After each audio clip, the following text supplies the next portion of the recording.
Good evening, all. It is a pleasure introducing our guest today. Dr. Manu Mangattu is an acclaimed professor of English, poet, author, lyricist, translator, film critic, and publishing expert known for his wide ranging academic and creative achievements. A former assistant professor at Mahatma Gandhi University, he has served as a visiting professor and research consultant at prestigious universities across the USA, UK, Australia, China, Iran, and Indonesia. He has authored 11 major books, translated literary works from Chinese, Persian, and Sanskrit, and edited 29 anthologies and critical volumes with international publishers. His prolific research output includes several international research papers, academic publications. He has earned a recognition as one of the most read and recommended researchers on ResearchGate. His works are published and represented by reputed publishers such as Routledge, HarperCollins, Penguin, Harvard University Press, Smashwords, and Scribe. Dr. Mangattu's excellence has been honored with numerous awards, including the Bella Poetry Prize 2020 and the Research Excellence Award from the Imperial University of Peking, China 2021. A passionate teacher and mentor, he has guided several scholars, conducted over 400 lectures worldwide, and chaired 41 plenary sessions and conferences. He has also led a 6-month online research mentorship program on romantic literature, 21st century perspectives in collaboration with 8 international universities. In recognition of his global expertise, Dr. Manu Mangattu was appointed in 2024 as an international expert for the QS World University Rankings London, further affirming his distinguished position in world academia. Sir, we are doubly honored and elated to have you with us this evening, sir. We are awaiting for your erudite session, sir. Please, sir, please. Thank you, ma'am. I'm triply honored to be here and to be talking on this first day of this 7-day FDP um, on translation. I hope I am audible and visible. Requesting the participants who have turned their videos on not to turn it off. I would like to see faces when we talk, and those who have turned it off, if you can please turn it on, that would be lovely. We can all see and talk about translation. So, my dear friends, um, I would begin this lecture quoting a couple of people who have said bad things about translation, probably not because they hated translation, but because they wanted to communicate something else. Forgive me for beginning things on a sad note. Robert Frost said, when he was asked what poetry is, he said, poetry is what is lost in translation.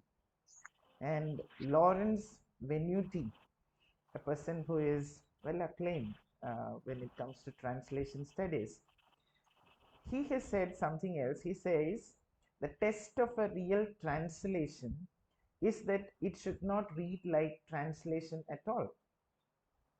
Okay, you should not look like you at all.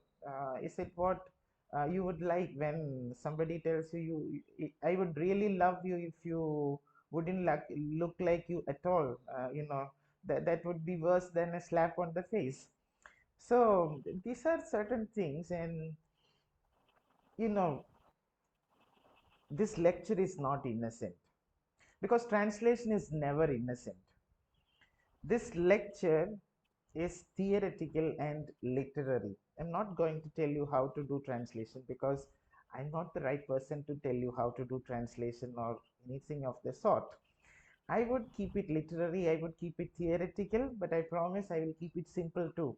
The title of my lecture is Presence in Essence to Strife in Afterlife, the polemical poetics of translation. Nothing to worry, I'm just talking about the idea of essentialism in translation and the idea of afterlife in translation, two ideas that have dominated discourse and debates in translation over the centuries. And we know it was Walter Benjamin who gave us this idea of afterlife when it comes to translation. And I also want to talk about certain struggles in translation, which is why the word polemical enters our title. So, the title of my lecture captures the paradox of translation itself. But then there is no paradox, right? We never felt there was any paradox. Now you are saying, or I am saying, that there is a paradox in translation, and that is what I am capturing. But what is that? You know, the paradox is that the title, my title suggests that while a text begins with an essence of pure presence in its original language, the act of translating it transforms that purity into a struggle for meaning, a struggle for truth, a struggle for the original tone in the afterlife of the text. In other words, every translation, I feel, is both a conflict and a survival, a creative rebirth at times that inevitably debates, distorts, and redefines the original. I'm sorry if I didn't make any sense. I don't usually make much sense, but let me try to explain what I'm trying to tell you. What is essence in terms of translation? In translation, no, exclusively in translation, essence refers to the core meaning or spirit of a text, the basic meaning, that is its essence. It can be the idea, it can be the idea, the emotion, or the truth that the translator believes can be transported across languages without losing much of its power or beauty. This is the problem. There is something called essence in a work, in any work, and the translator's hope, expectation from a translator is that he or she can transport, carry across this essence from one language to the other, from the source language to the target language, without losing any of its charm or beauty or power or the essence of the essence. This is the idea. It is what the translator tries to preserve, even when the words and forms must change. But is true equivalence possible? Is true equivalence possible? Walter Benjamin Walter Benjamin said something else. He said every translation, a word that one of the earlier speakers stressed, bridging, hoping that this entire FDP would act as a bridge. Every translation, Walter Benjamin stated, only partly bridges the foreignness of languages. Only partly. Oh, so there is something lost. Something is lost in translation. And Walter Benjamin also says, talking about literary translation in specific terms, he says, literary translation is especially difficult because it must convey not just meaning but tone, rhythm, and nuance. So, this is the paradox that the translator faces.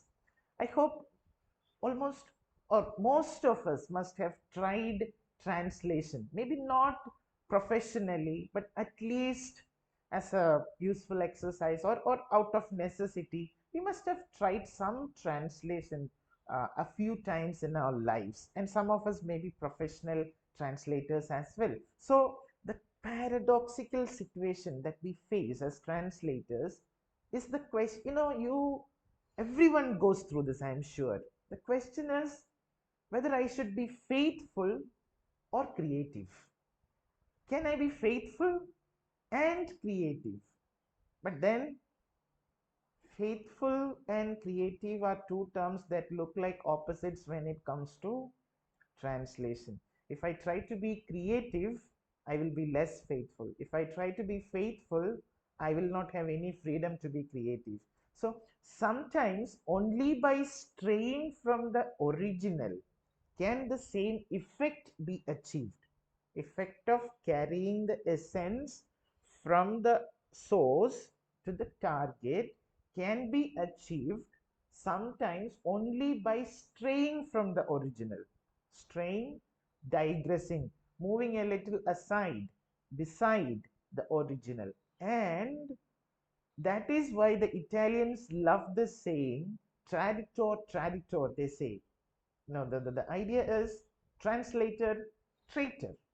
A translator is a traitor. Oh my goodness. So, what are they trying to say? It captures the idea that every act of translation involves a kind of betrayal. Some kind of betrayal is involved. Betraying whom? Betraying what? You can talk about the guest and the host. So, in a translation situation, who would be the guest? Who would be the guest? I would say probably the text that is translated, is being translated, is the guest. And who would be the host? The host would be the language into which that text is being translated. Isn't it so? Are the guest and the host happy? Can we ever make both of them happy? Would there ever be a situation where both the guest and the host are happy and playful and delighted together? And also the translator, poor translator.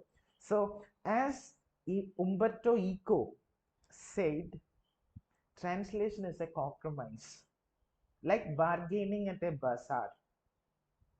You know, he says at least if you can ensure 50%, then it is good.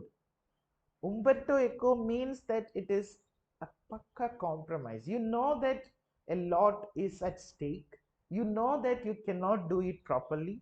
You know that you cannot achieve 100% success, but still something is better than nothing. So, despite inevitable loss, we must translate because, as Vladimir Nabokov stated sometime, even the clumsiest translation is better than none. So do it, do something, translate in whatever poor way you can, whatever clumsy way you can, and that is still good because at least you are making it accessible, although it may not be that good, to people and cultures to which the text is now inaccessible. So even the clumsiest translation is better than none, no question about it. And if I'm going theoretical, I have to talk about the myth of presence in translation. I hope you will keep in mind the idea of the guest and the host, the text that is being translated as the guest, and the language to which it is being translated as the host, as the one who is receiving the guest. So, there is something called presence. From its very beginning, probably the first time somebody started translating something, translation has been shaped by the myth of presence. So, when I say it is a myth of presence, I probably imply that it is not something real. The belief, what is the myth of presence? The belief that an original text holds a pure, self contained meaning or essence that the translator must faithfully preserve. it contains an essence is the myth. An essence is present is the myth, hence my title. An essence is present in the original is the myth that we have had ever since translation started. Think about Plato. Plato distrusted copies. He saw them as diluted truth. He said it was twice or thrice removed from reality. Cicero and Horace, of course, they quarreled a little bit whether translation should be done word to word or sense to sense, but both of them agreed, confirmed that the original is the true source. Of course, they differed on how to do the translation, but both of them, while differing on how to do it, agreed on the fact that the original is the true source. So this is what Cicero and Horace would say. And then came the Renaissance translators. Even Queen Elizabeth tried translations. We know those translators and all those people. So they turned fidelity to the original into a moral duty. Oh, you have to be very honest to the original. That is the most important thing. If you fail to do that, you are a sinner. It's a moral duty, it's a moral obligation on your part to stay true to the original. But this belief created a paradox. To be faithful, to be completely faithful to the original, the translator had to disappear. Why? Only when the translator disappears to be an invisible servant of essence can the translator achieve 100% success in carrying the essence from the guest to the host. Isn't it so? This is the problem. And but then, as Derrida argues or argued, the so-called essence or presence of the original is never complete. It is always already shaped by absence, difference, and the possibility of being reinterpreted. I'll explain. Meaning doesn't exist before translation. This is the idea. Meaning doesn't exist before translation. It emerges through translation.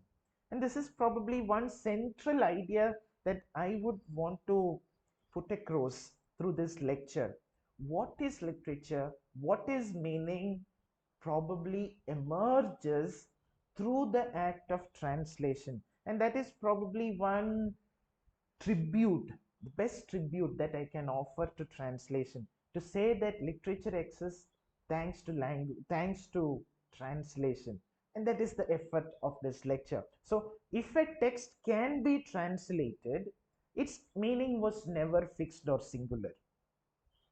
Translation reveals that what we call essence is already fluid and repeatable. Essence is fluid. If an essence is in a state of flux, essence is not permanent and it is repeatable as well. In other words, presence is then an illusion. Presence was always an illusion, and translation is the biggest proof of the impossibility of having an essence and a presence. Having the presence of an essence is an illusion, and this is proved by translation. I hope you are getting me, you are with me. If a text can be translated, it means that its meaning was never fixed. It means that what we call essence was always fluid, was always slippery. This is probably the deconstructive or the post structuralist way of looking at things. But let me take you a little backwards and tell you where it all started, especially this thinking of things in terms of life and afterlife. It was Walter Benjamin in his famous 1923 essay titled The Task of the Translator, which remains one of the most enigmatic and luminous meditations on translation. I would say it is one of the most literary essays on translation ever. The Task of the Translator by Walter Benjamin. You would love it if I'm sure many of us have gone through it. If you haven't, you must if you are into translation, because it makes translation a paka art, and that is very beautiful as well. So at the core of his essay lies his notion of pure language. Walter Benjamin insists that the task of the translator is not to communicate meaning, but to release, you know, like releasing a spirit from a magic lamp, but to release this pure language. That is the task of the translator, according to Walter Benjamin. And about the pure language, he says that it lies hidden in both the original and the translation. So, Walter Benjamin doesn't say pure language lies in the original only. He says pure language is something that lies hidden, latent in both the original as well as the translation. What does this mean? So, pure language is not a universal Esperanto, a universal language, or a metaphysical essence hidden in words. Rather, it is an illusion, it is an ideal, it is a dream. What is the nature of this dream? Pure language is a dream, it is an unfulfilled totality of meaning towards which all languages strive. Every language is always in an attempt, in a futile attempt to reach this point called totality of meaning, and it is always unfulfilled. As you know, the story of the Tower of Babel, or the story, I mean, not the biblical story, but the story by um, who was it? Who wrote that story? The Library of Babel by the Gabriel Garcia Marquez, a Latin American writer. Was it Marquez? The Tower of no, the Library of Babel, not Marquez. I think it is George Louis Borges. Borges wrote the story, The Library of Babel, because this is never attainable. Languages can never attain this totality of meaning. So, this is one idea. Secondly, what Walter Benjamin says, if you interpret it, you can also see he suggests that every language is fragmentary, partial, and incomplete. So, translation is the site where these incomplete fragments meet. Why? Because translation is where at least two languages meet, and these are fragments, and only when fragments meet can you expect some fire. See, when these fragments are, brushed against each other, that is when you will have some fire. To kindle some fire, you must have some friction, and to have that friction, you should bring these incomplete fragments together. And what are these incomplete fragments? They are languages. So when do languages meet? In translation. So when translation happens, there is an encounter between these incomplete fragments, and in that meeting, in that encounter, the possibility of a pure language flashes forth. This is the idea of translation. This is the idea that Walter Benjamin tried to say. For Benjamin, translation is not secondary to the original. The original itself calls for translation. The original is asking, praying, begging, can somebody translate me? The original contains within itself the potential to be translated. In this sense, the original lives only in its afterlife. Why? A text survives only through its translations.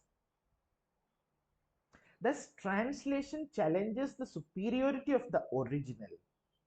No, you cannot say the original is ever superior. No, translation challenges this. It translation makes the original dependent on its posterity. It can mean children, it can mean its future, it can mean everything. Posterity, by posterity, I would want to have all those meanings. But in simple terms, translation makes it sure that every text is dependent on its translations. This is the simple idea. Then, my dear friends, let us probably focus a little bit more on the most haunting metaphor that Walter Benjamin gives us, the afterlife of a text.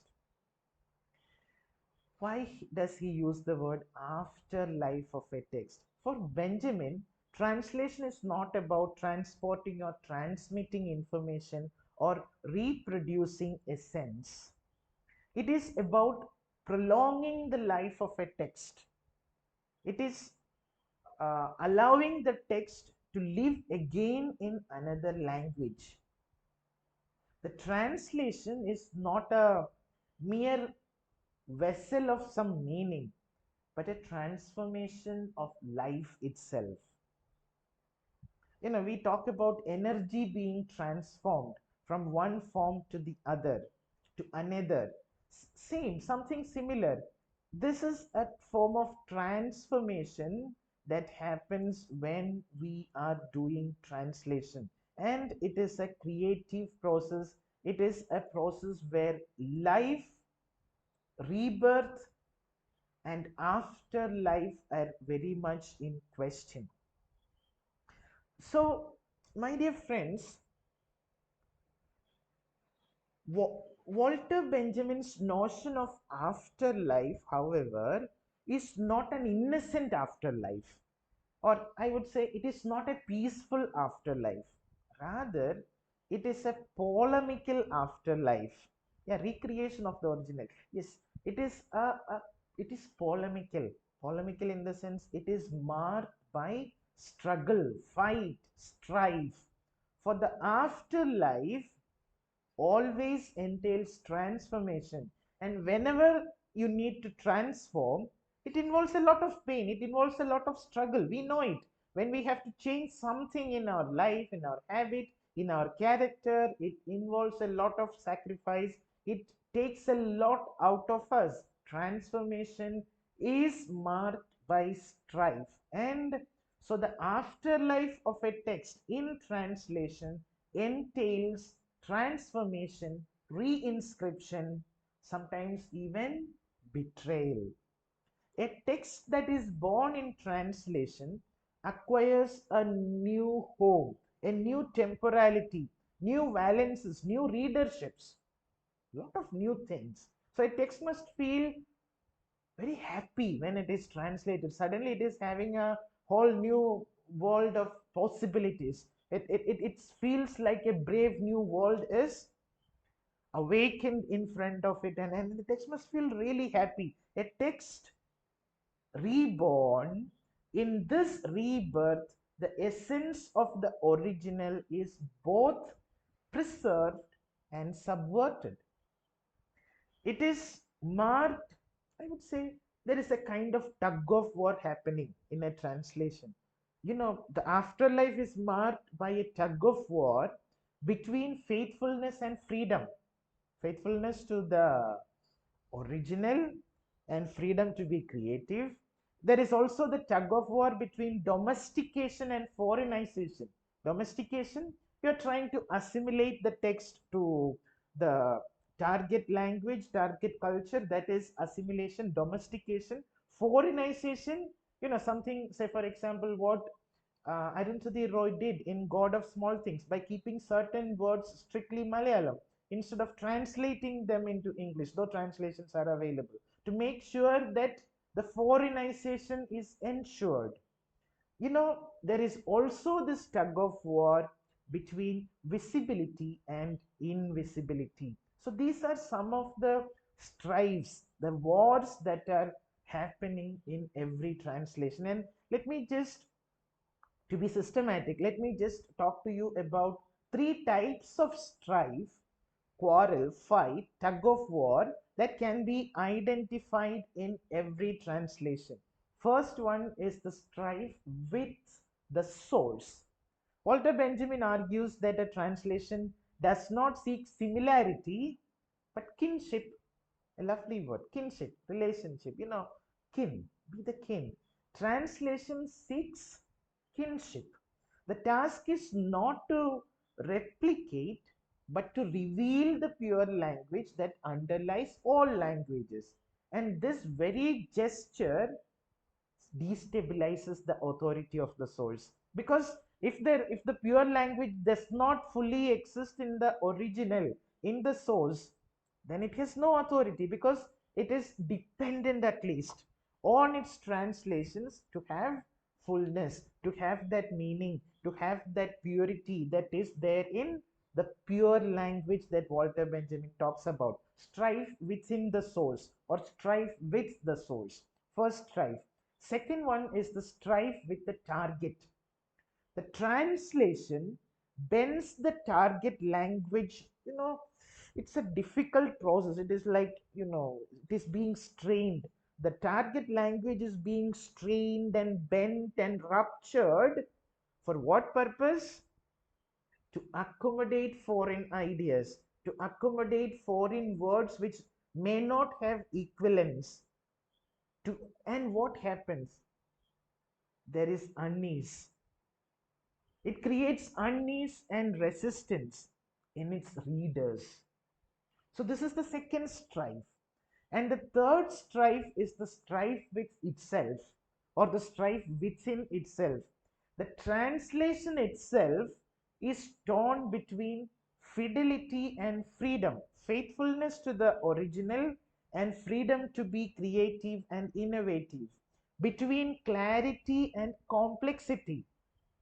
So when you try to be clear, you are losing out on the complexity that is there in the original. But if you keep the complexity, you will not be clear in the target language. So there is always this problem.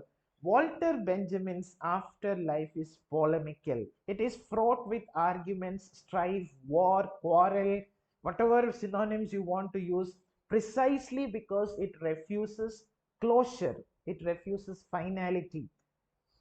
Translation is never about preserving essence, but about to to opening text to futures that they could not foresee. So a text doesn't know where it is going to live next until it is translated to another language. And then what happens?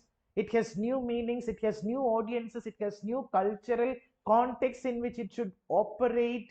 And I'm sure that a text, when translated, yes, it is happy with the new audience and all, but it must definitely be feeling homesick. It must feel like a child sent to the hostel. It must definitely feel like I want to go back to my home because I'm not comfortable with these people, their culture, their ways of doing things, the way they pronounce. Not at all comfortable. The text must be feeling very awkward. Thus, every translation is at once a survival, a resurrection, and a tragic rupture that happens within the text. And here I would bring in Derrida with an interesting work that he has written. I mean, whenever I think of anything, I find something that Derrida has written which connects to that also. And Derrida has written this, the Tour of Babel, Des Tours de Babel, in French. And that essay is about translation. And here I want to speak about, when I speak about Babel, you definitely, we are immediately reminded of the Tower of Babel, the biblical story and the Tower of Babel. Of course we are reminded of Borges's Library of Babel as well. And but then when you talk about the word, when you talk about this Tours de Babel in the French, Tours, tours in French has a lot of meanings. We have heard Tour de France, and also tour in French has three meanings. One, tours means towers. Two, tours means tours. You know, we went on a tour. That is the second meaning. And then there is a third meaning, which is detour, Detour.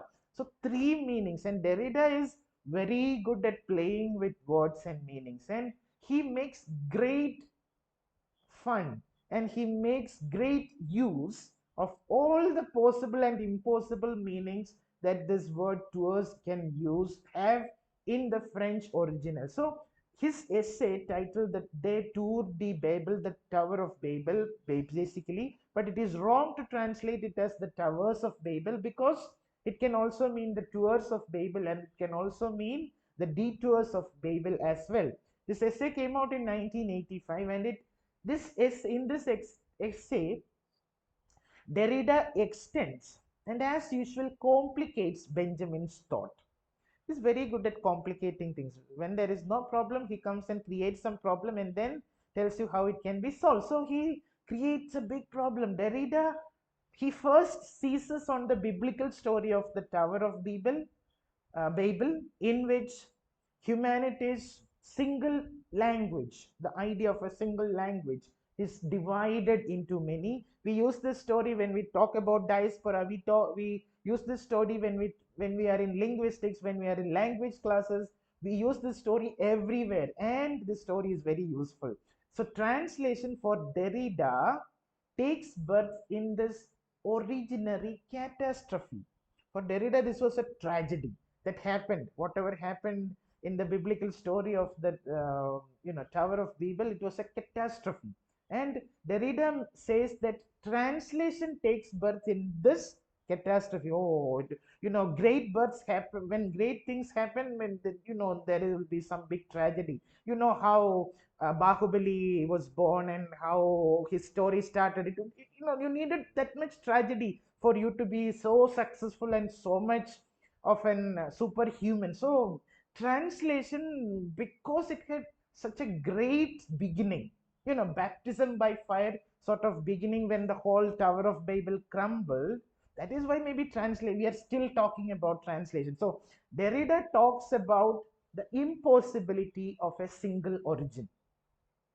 The myth of Babel, for Derrida, destroys the fantasy of an original unified language.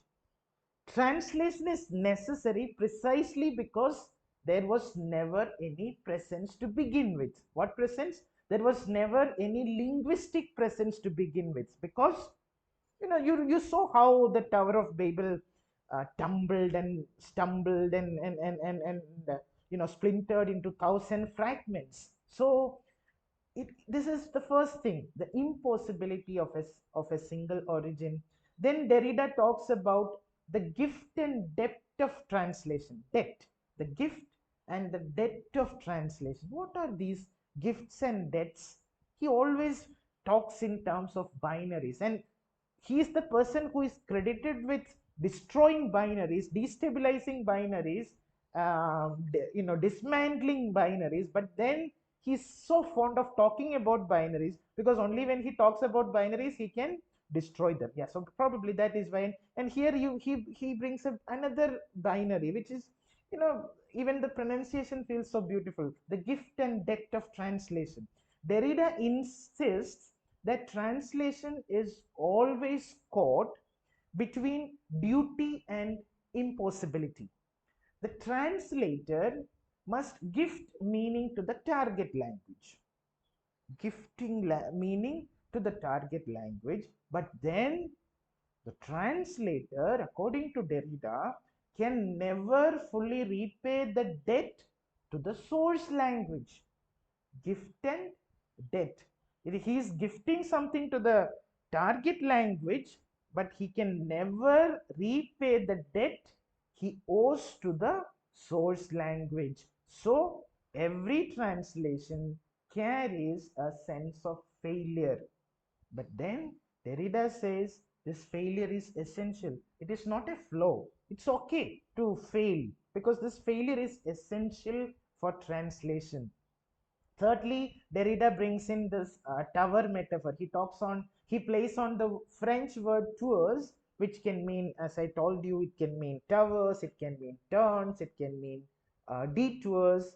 Translation, like Bible's tower, is a detour, a turning away from the illusion, turning away from it, from the illusion of perfect meaning. Yet, it is only through these turning aways that meaning continues to survive and circulate. Difference, to differ and to differ. It is through these detours that meaning continues to survive.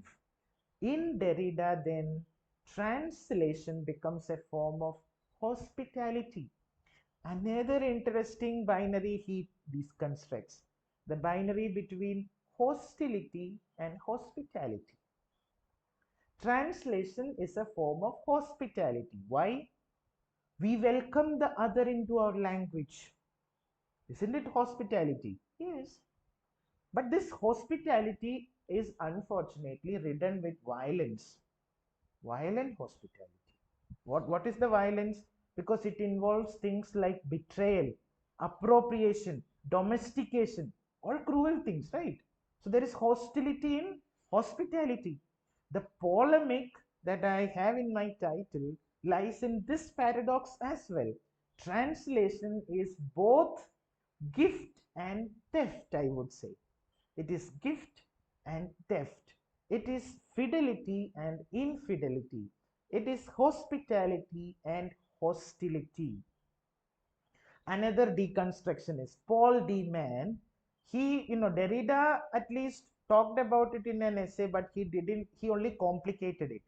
Then Paul D. Mann came, and what he did is even worse or even better.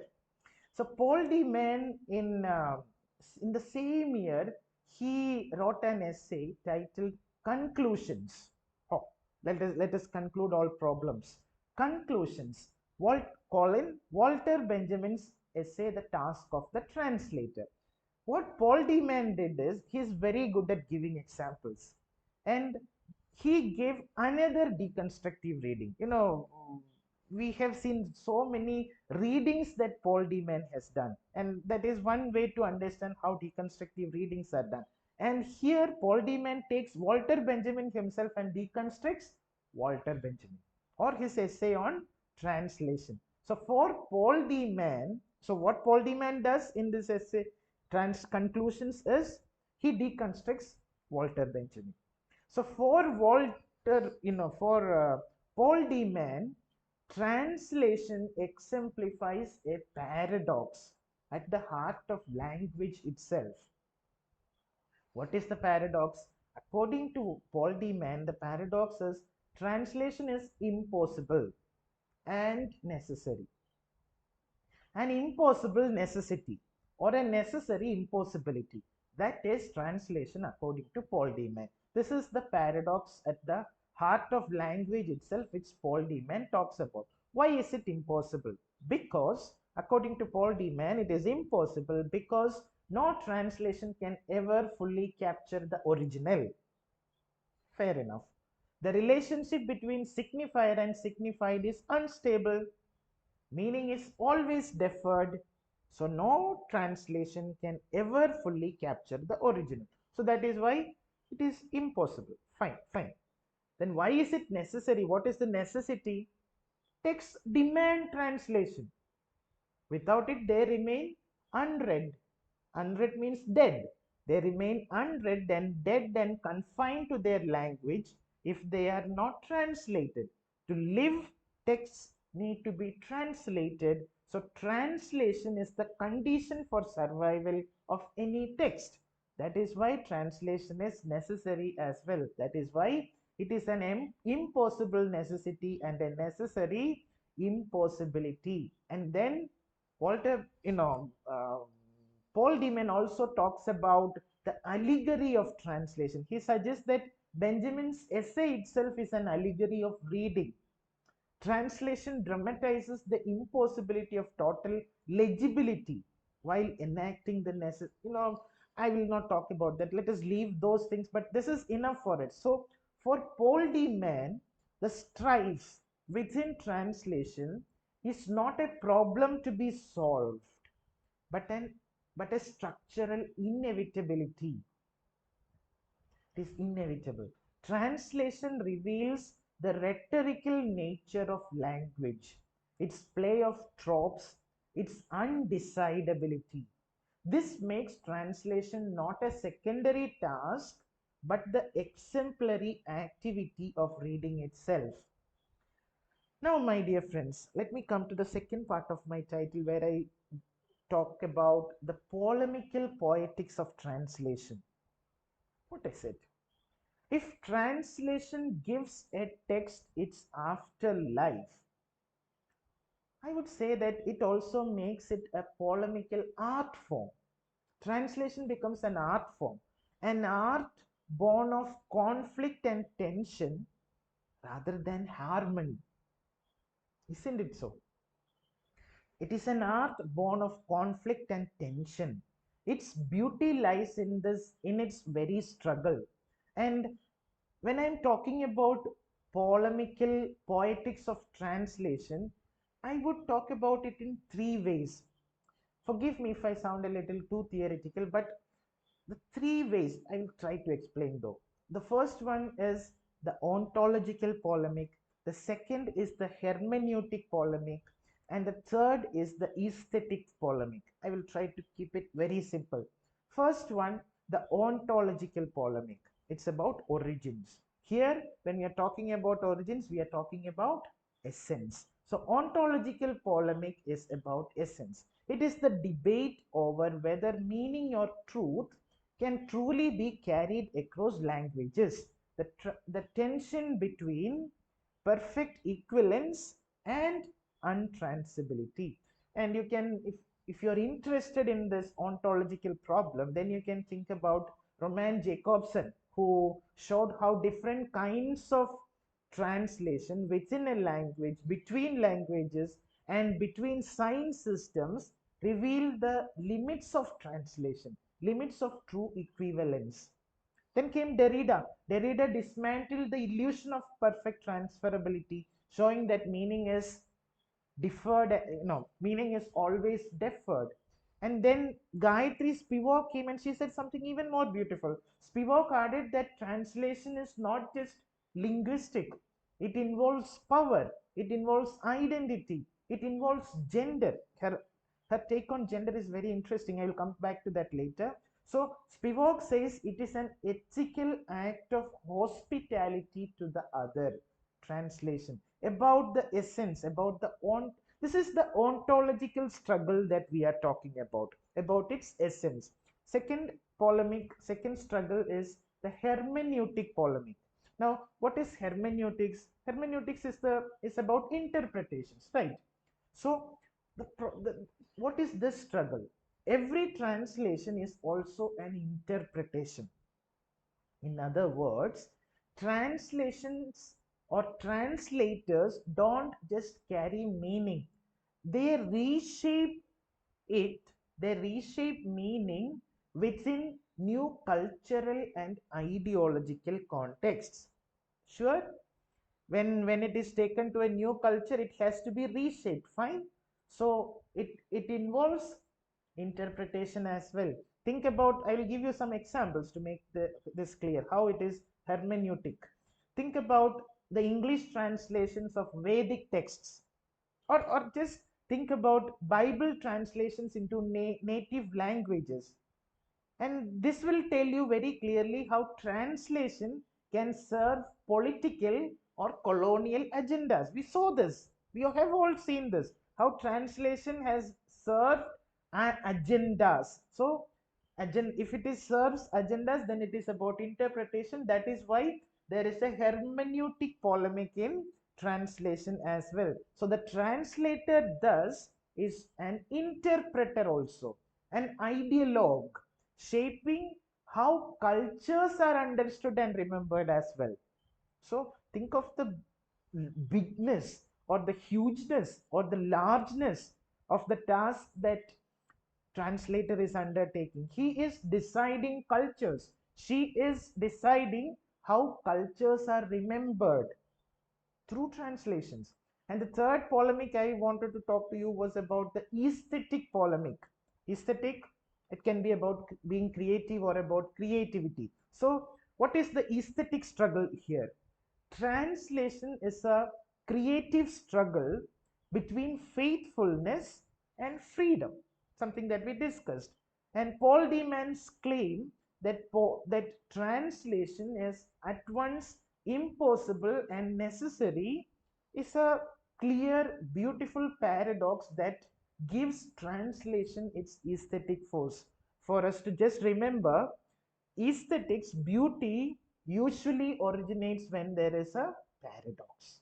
And I have been talking about paradox all through this lecture. You know, when you think about any unbelievably good experience, it has something paradoxical about it. Think of think of religious experiences, think of mystical experiences, think of aesthetic experiences. All these experiences, we speak of God, we speak of the sublime in words that are oxymorons, words that are paradoxical in nature, because they cannot dis- otherwise be described. Think of musical experiences. You know, we speak of music in terms of silence, isn't it so? So, you know, every beautiful thing, aesthetic thing, everything that invokes us in within us something aesthetic, I'm sure works around this idea of paradox. Even literature, that is why we have irony and paradox and contradiction and ambiguity and all these things, and that is why we celebrate all these things, isn't it so? So think about any beautiful experience, it is full of paradox. And that is why the translator battles with rhythm, idiom, and silence. And through this struggle emerges something new, a poetic creation. Every creation is painful, isn't it, my dear friends? Every creation is painful. Ask a mother, or ask a poet, or ask a child drawing something. Every creation is painful. The translator, in this sense, is at once a poet, a creator, a traitor, living in the space between languages. In other words, translator is a person who is neither here nor there. She occupies a nowhere land. Neither here nor there. Poet, translator, traitor, creator. Hmm. In short, the polemical poetics of translation teaches us that conflict is not failure, it is the source of creativity. My dear friends, let us also talk a little bit about fidelity, betrayal, and hospitality. Moving from essence to afterlife forces us to rethink fidelity in translation. Traditionally, you know, the point is to be faithful was to be invisible. The translator had to be invisible.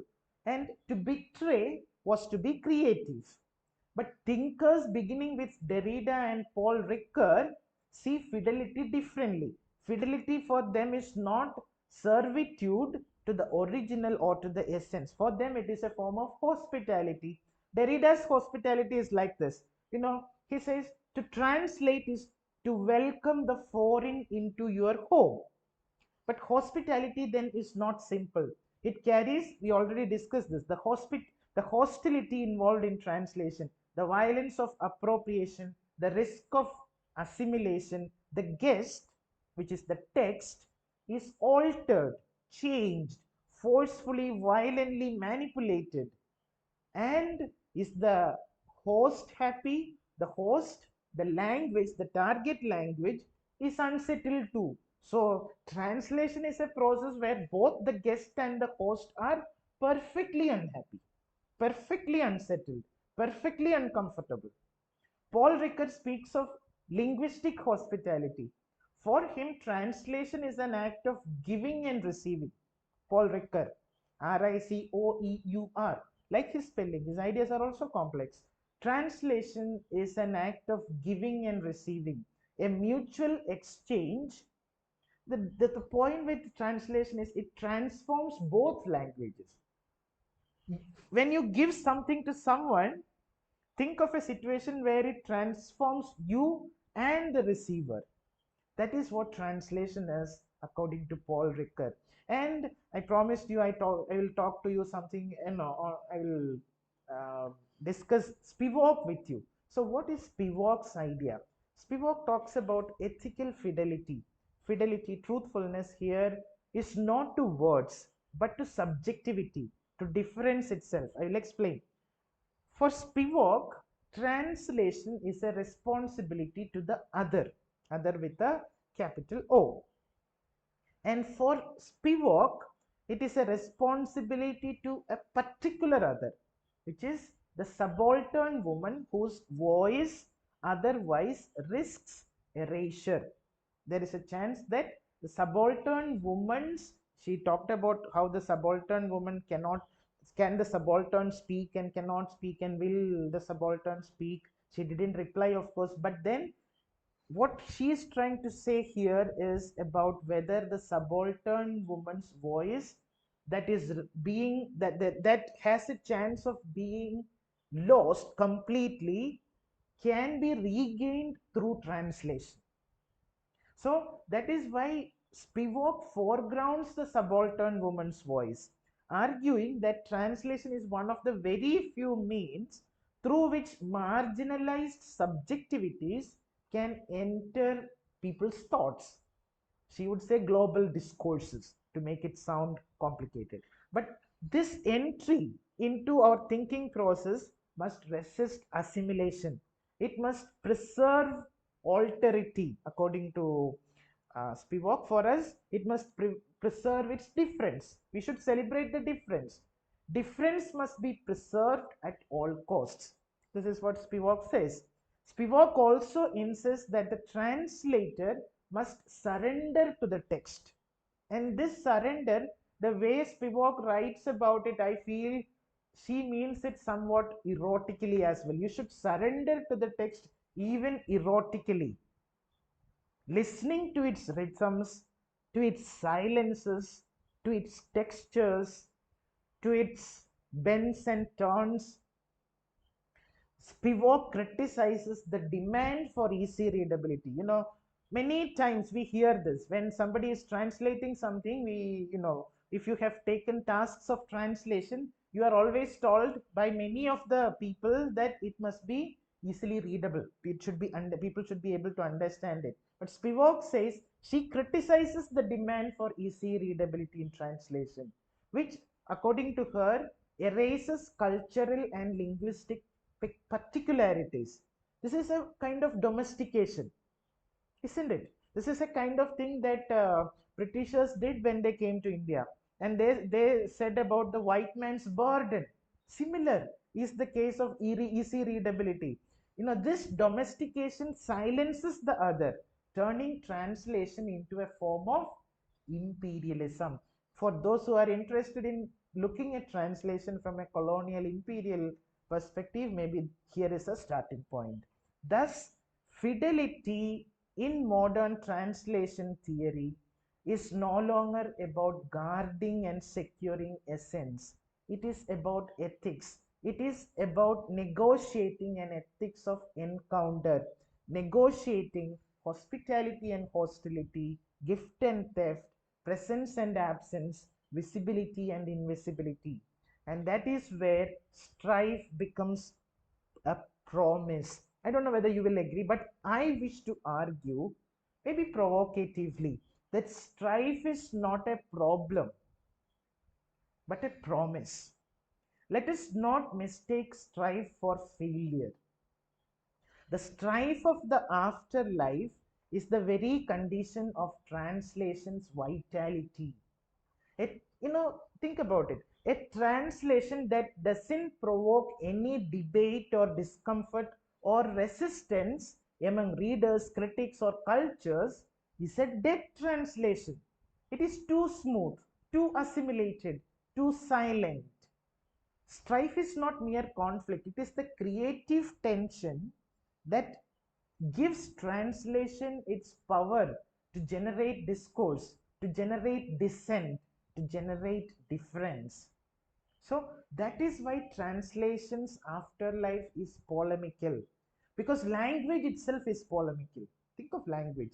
It is shaped not by purity but by multiplicity, but by not by purity but by contamination.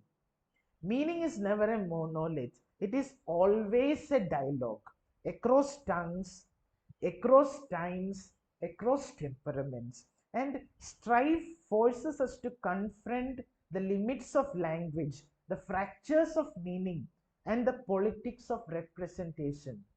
It opens space for new readings, new subjectivities, new futures. Let me give, should I give you examples? If time is not a constraint, I will give you two very interesting examples. One from Lawrence Venuti and another from Antoine Berman. We started late. Ananda Vaishnavi, ma'am, when should I conclude? Sir, if participants are willing, I think you can have a couple of minutes. I think yes, Couple of yes, minutes. sir. That is Sir, not good. okay, okay, okay, sir. We can have a you can have a 10 minutes. Okay, shall Not we? Is okay. that okay? Not okay. Okay, no, I mean, not Yeah, okay please. in the sense it is not okay for giving the, examples, but, let me try to Yes, summarize sir. them. Please, sir, please, sir, please. Lawrence Venuti. I started after 7:30, I guess, so I am having that right, I hope. Lawrence Venuti has written a work titled The Translator's Invisibility in 1995. And in that book, he diagnoses a cultural illness in Anglo American translation practice, the demand that translations must read fluently, as if written originally in English. Fluency. This fluency, Venuti argues, renders the translator invisible. The translator disappears so that the illusion of presence, the seamless text, remains intact. I guess I'm not making sense because I hear times wingless chariot flapping near my wings, near my ears, and that is why I'm not making sense. Let us leave then these examples. Venuti basically contrasts two things: domestication versus foreignization. What is domestication? Marking or making the foreign text conform to target text norms. That is domestication, making it obey. And what is foreignization? Resisting assimilation, leaving traces of the foreign. So, by keeping traces of the foreign, translation honors difference of the source and unsettles. Sharmila ma'am, can you please mute? You are so worried, I can understand. Okay, then I will wind up this thing anyway. So, the another example was about Berman, and you can find the experience of the foreign, a work in 1984 that speaks of the trial of the foreign. You can think about trial in multiple meanings, and he speaks about 12 deforming tendencies in translation. You can think about all those things like rationalization, clarification, expansion, explanation, ennoblement. These are certain things that a translator is asked to do, but then a translator cannot do, because these are mistakes according to Berman. I leave it here. So let me just conclude. So what is then the future of translation? What then is the polemical poetics of translation's future? I would say it is the recognition that translation is never about reproducing essence, but about negotiating afterlives. It is the acknowledgement that every translation is an argument, an intervention in the politics of language and culture. It is the embrace of conflict as the site of creativity, ethics, and survival. My dear friends, translations polemical poetics is the poetics of becoming, not the poetics of being. Texts do not live by preservation. Texts live when they are transformed. And this transformation happens through translation. So, in this AI age of machine translation and algorithmic equivalence and everything, digital humanities, we are once again seduced by the fantasy of presence, the dream of perfect, seamless transfer from the source to the target. But don't get deceived. Let us remember, essence was always an illusion. Afterlife is always polemical. So, if AI promises transparency, then the task of a human translator is to preserve opacity, is to preserve resistance, is to preserve creative tension, because it is in strife that texts live. Translation begins in the illusion of presence. It lives in the promise of afterlife, and it thrives in strife. From presence in essence to strife in afterlife, translation, my dear friends, I'm winding up finally. Translation remains our most radical practice of hospitality, conflict, and creativity. I have heard people say translation is secondary to literature, so many things. I don't think translation is the shadow of literature. No, it is literature itself in its most polemical, most alive form. If so, let me open up unravel translation before you as the most radical act of literature. Thank you. I'm done. Thank you so much, sir. Thank you, Benedicta. You did a wonderful job introducing everyone and beginning the session. Thank you, Very sir. good. Yeah, yeah. Thank you so much, sir. So, thank you for your thought provoking and intellectually enriching session. Your lecture opened up a fresh perspectives on the art of translation, the clarity of thought, the depth of analysis, and the passion for language you have shared have truly inspired everyone present here. Your thought that conflict isn't failure, it is a source of creativity was my personal favorite. We are deeply grateful for your time and effort you have taken to be with us today despite your busy schedule. On behalf of the PG and Research Department of English, VO Chidambaram College, we extend a heartfelt thanks to you, sir, for making this session both enlightening and memorable. Okay, Dear so participants, cleverly she is winding up. She is saying the vote of thanks. A vote of thanks means we will not have an interactive session. You will no, not sir, ask questions. No, No, we we have, have, sir. we have, Okay, we we No, have. sir, have. we we do have, have. sir. Okay, We okay, have. okay. We do have, sir. Okay, benediction comes. Yes, come on, Benedicta. Yes. Dear participants, let's fill the chat box with a big round of applause to express our gratitude to Dr. Manu Mangattu for such a remarkable session. I think Sri Vidya ma'am has a question. Okay. Yeah, Okay. so we now move on to the interactive session moderated by Dr. Virani Priyadarshini, Assistant Professor of English. Participants Oh, are welcome to post their my heartfelt questions. apologies. I didn't know this was coming. My mistake. Mea culpa. Okay. Yes. Yes. The questions, please. Yes. Yes. Sri Vidya. Yes. No. No. Somebody is taking over the session. I guess. Yes. No, Yeah, no yeah. worries, sir, no Sri worries. Vidya ma'am. Srividya ma'am, you have raised your hand. Can you pose your question? Now the forum is open for queries. Ma'am, if you may permit, Okay. Yes, sir. You proceed, please. a very good evening to one and all here. What a way of beginning this FDP with the Dr. Manu's lecture. He came up with a very brief, pinpointed bombardment of ideas, which has really been insightful for us. We are really overwhelmed by the flow of thought that went into it and a horde of critics that we came across. So thank you so very much for that insightful session, sir. My only question was when in your title you have used the word afterlife, and like when we look at the word afterlife, afterlife involves like an end and then a beginning. So, like, are you trying to say that the original text has to come to an end to have an afterlife?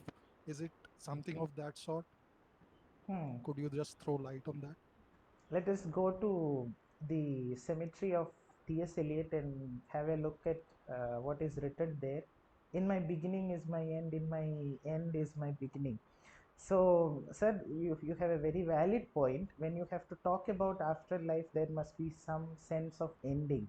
But then we are talking about having no closure, having no finality, having no end.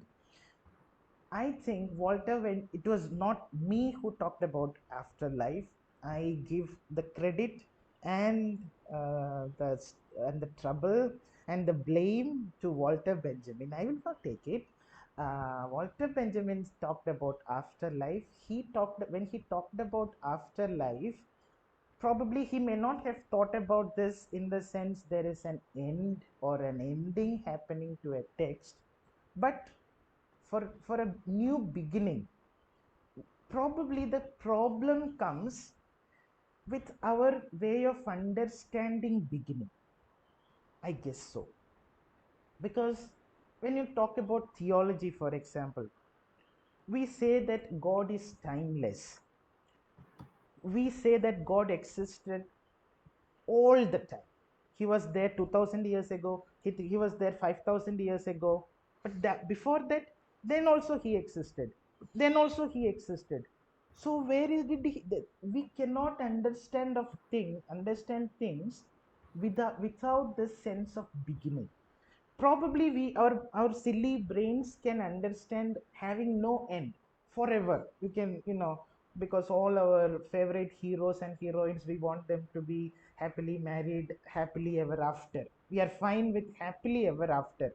But beginning with nothing, we always need some peg, some point in the timeline where something begins. So we are never comfortable with the idea of not having a beginning. God is some idea that we have talked about, where we have never heard that God had a birth. God was there forever, omnipresent, omnipotent, omniscient, all these omni ideas. And we have a little bit of difficulty because we have seen only things with a beginning. We see things in terms of cycles: life, death, afterlife, morning, afternoon, morning, noon, night, and again morning. Seasons: spring, summer, winter, spring. We cannot understand things without this cyclical nature, because we always believe that if there is spring, if winter comes, can spring be far behind? This is the way we can understand. This is the only way probably we human beings can understand things. But then applying this way of understanding to a concept has its problems. Because a concept like afterlife, of course it is metaphorical, no doubt about it. But then we see that it has some literal meaning as well, not just metaphorical, in the sense a text takes its afterlife in its translations, and it is very much new. It ends, or it ceases to be what it is as far as the target language is concerned. It is no longer the origin what was there before. It is something new. But then, is it totally new? No, it cannot be totally new. It has something. And that is where you can think of Derrida and his idea of traces and ontology. Go to the ghost is something that is at once present and absent. And to trace the origin of the ghost, we have to say something like the ghost was born when the person died. The birth of the ghost coincides with the death of the person. And um, I am sure many of you are reminded of how the essay Death of the Author ends, the death of the author and birth of the reader. So I believe that this is a question, whatever you said makes absolute sense, but then trying to find answer to this question would be like trying to find who was born first, whether it was the hen or that sort of question, that sort of problem it is. And I'm not, we sometimes see the our pet dogs trying to catch its tail. It goes round and round and round trying to catch its own tail, bite its tail, but it never reaches it because the tail is also moving round and round. So some tails are moving round. Yes. Thank you, sir, for that interesting It, question. Yeah. and it Thank you. is like, I could now think of it as the rising of the phoenix. Yes. Why not? Yes, yes, yes. Absolutely. Like a phoenix, like a Thank, phoenix. thank you. Absolutely. Thank you so much, sir. Dear participants, the feedback link is posted. Kindly fill it.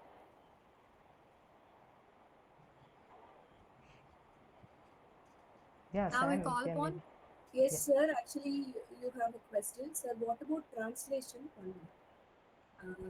Coining new vocabulary. Coining Correct. new vocabulary is very good question again. Coining new vocabulary goes beyond whatever we have discussed thus far, because it's a very relevant point. Because Vishwajit Singh Chudasama, excellent question, sir. Because it is not assimilation, it is not foreignization either. You are not foreignizing it, you are not assimilating it. Instead, you are finding a new word for an idea that cannot be translated into this receiving language. But is that a solution? Yes, technically it is a solution, but would translation accept that solution? The problem is, if I keep, when I translate something from one language to another, think of the classical example of the Catcher in the Rye, the novel The Catcher in the Rye. And when it is translated into different languages, it has strange titles, very strange titles. It can mean the Gunda in the farm, it can mean so many things. It never captures the essence of the Catcher in the Rye. Because what Burns and his song had, from which this title is drawn, it is drawn from Burns' song about the Catcher in the Rye. So that can never occur in any other language other than English. It is impossible. And so whatever we coin, whatever word we coin, yeah, coining a word, say for example, we use words like difference, portmanteau words, we sometimes use neologisms. But whatever we do, the purpose is simple. We have an idea that cannot be completely encapsulated with the words of a particular linguistic system. So we introduce a new word, good. But then, is it assimilation? Not exactly. Is it foreignization? Not exactly. So basically, we are using the new word as a new container for keeping this fresh meaning. And we are keeping this new container on our shelf of all the containers with all those meanings. But then, meaning is always deferred. So this container gets its meaning only when you look at all the other containers, all the other signifiers and signifieds in that language. You have a problem, but that is a definite problem, and that is a very, very, very poignant point, no doubt. Coining new vocabulary needs different ways of looking at the problem. Definitely, sir. Hats off to you. You have nailed it on its head. So yeah, thank you so much. Is it? Thank you, sir. Thank you very much. Thank you, sir. Thank you so much. And Ms. Ritu Sharma has asked, is it aphorism? What is aphorism? I don't know. Is it? What is it? Translation as aphorism? No, Or she just meant like new coinages or other Previous question. I previous will. question. I mean, I was just the translator here. I leave it to Vishwajit Singh Chudasama and Ritu Sharma to have the strife and decide on it, because he asked the question and she had the retort. So, is it aphorism, Vishwajit sir? If you can give her a reply, is it an aphorism? Yeah. No, sir. Actually, I just thought about and I just asked. It is ये बहुत सारे दिनों से था ये mind में कि हाँ ये कुछ वोकेबलरी टाइप का कुछ होना चाहिए कुछ नया ट्रांसलेशन में. That's why I asked this question, sir. Okay. So he has switched between languages as well.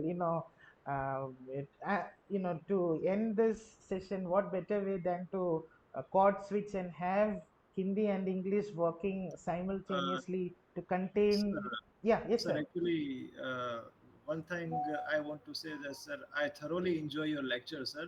Thank It's a you. very, very fruitful way, sir, for that. Thank you, Vishwajit Singh, sir. Thank you so much. Ji, sir, thank you. Thank you, everybody. Special thanks to Deepthi, Suruchi, people who turned their videos on, because I was looking at you to talk. Suruchi was looking down for a while, but then she started looking up, and Deepthi had always her face given to the screen, so that was very good. I had lot of comfort in talking when people are having their videos on. So thank you so much. Benedicta, Priyadarshini ma'am, Priya, everybody, the organizers, thank you for this opportunity, and I'm sure we are going to have accelerating sessions ahead in the coming days. College Sharmila ma'am feels a little hungry, sleepy, angry perhaps. No, she's laughing. Okay, so thank you so much. Just kidding, ma'am. No offense. Yes. Sir, I think you have one more question from Barbara Simpson. Sir, can we liken translation to T.S. Eliot tradition and individual talent? Yes. That is one way we would want to think about it. At least in our brain, we would look at translation, and in other words, Barbara ma'am is our sweet darling madam from Right, Meghalaya, sir.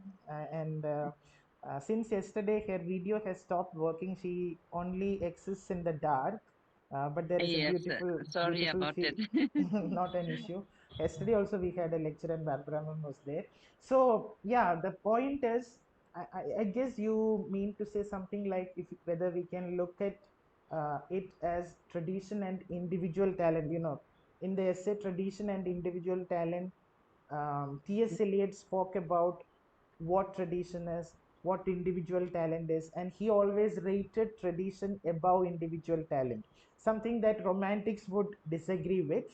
Now, the question, if I explain that question with Barbara ma'am's permission, I guess she's asking it more like, when I am talking about faithfulness to the original and freedom of creativity, isn't it something like the contrast that T.S. Eliot makes when he speaks about tradition and individual talent? Tradition Yes, sir. is like it's Tradition is like staying faithful to the original. Individual talent is like giving freedom to your creativity. But then this is a strife, this is an encounter, this is a problem that is at the heart of translation, and it is very fruitful to use it as a wonderful metaphor. Definitely, ma'am. Hmm. Definitely, you can Okay, sir. use T.S. Eliot's idea of tradition and individual talent as a beautiful metaphor to understand the paradox underlying translation, the difficulty that a translator faces, because you cannot go for either. Mm-hmm. Nobody is happy, neither the guest nor the host is happy. And Mm-hmm. if you extend it, if you extrapolate that metaphor a little further, you are talking about the the conflict between classicism and romanticism, isn't it so? Mm-hmm. Because tradition and the individual talent is in a way about classicism and romanticism, the classical ideal of following the models and repeating, and in a way you are talking about Rahul Dravid and Sachin Tendulkar, you are talking about Rafael Nadal and Roger Federer, you're talking about genius, individual talent, and hard work. What Mm-hmm. is more, so we say it is certain percent inspiration and certain percent perspiration. Translation Mm-hmm. exists in that void, in that neither space, nether world between here and there. It was Edward Said's autobiography biography is titled what is it, his autobiography's title? It is about that kind of an existence. Because Edward Said is a person, think about his name himself itself, Edward and Said.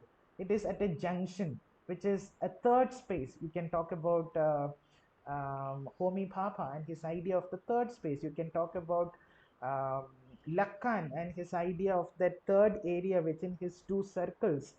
You know, all these possibilities are there, and I'm sure there is some space where these two circles would meet, and that is where this translator exists. That is where we have some meaning, but rest belongs to two separate categories.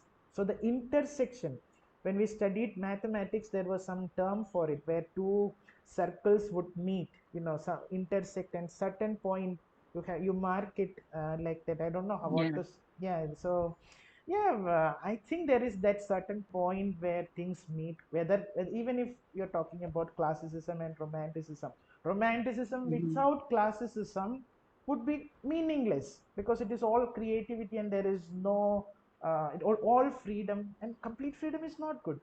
Similarly, classicism without a little bit of romantic spirit would be very dry.